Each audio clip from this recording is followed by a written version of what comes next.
when we first moved here, I wanted to do Airbnb with the guest house, and I fixed it up really cute. I called it Cottage by the Sea, S-E-E, and I put in lighthouses and new carpet and beautiful wool latched hook rugs with the lighthouse theme, lighthouse dishes, lighthouse everything.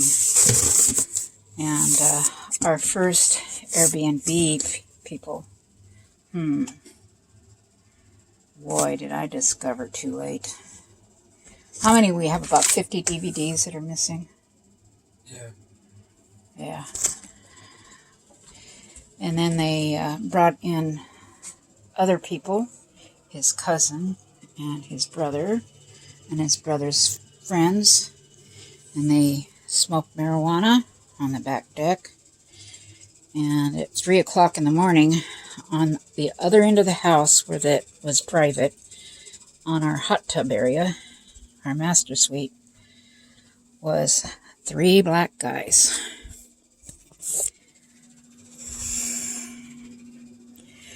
I'm not prejudiced because I'm not completely white, but anyway, how disappointing to, and they stayed and they used up all the laundry, the sheets and everything. Then they made marijuana butter and spilled the marijuana oil all over the kitchen, and it stank for 4 months. And my husband's office shares a wall with the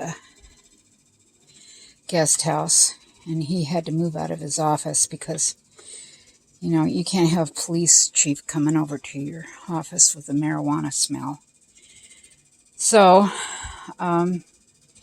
they stiffed me for about $400, but she was an attorney from San Francisco, and then I looked at her ID. It was not the same. She wasn't the person in that ID.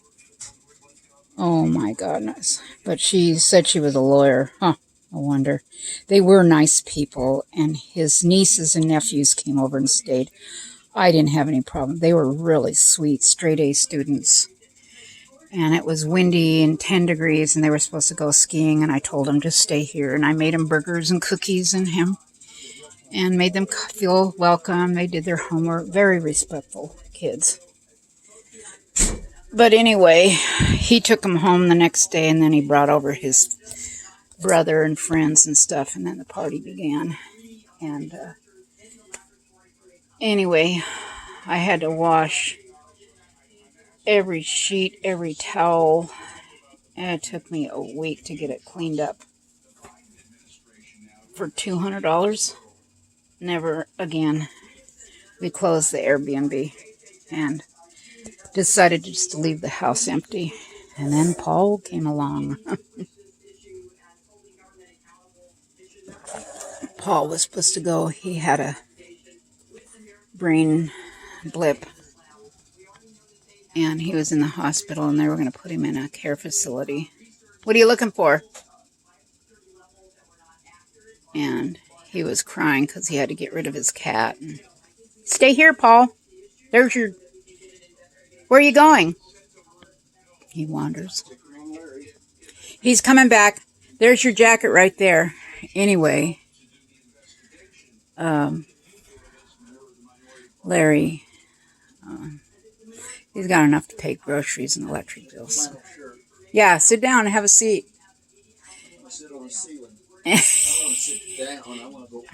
Yeah, really. He's been here for, 5 years?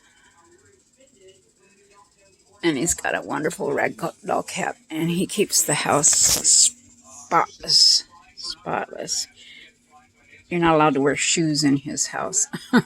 So the carpet was new when he moved in, and it still looks new. So anyway, he's been a wonderful person. He's going to be moving into our main house. We're going to open up the bedroom a little bit, make it wider, and put a garden window or a window seat, or a bay window, the window seat, and skylight. So it'll be nice little room for him. So, because we have to watch over him really carefully. Anyway, his daughter's in Florida, and he has a son in New Mexico or Phoenix or something. Anyway, God bless.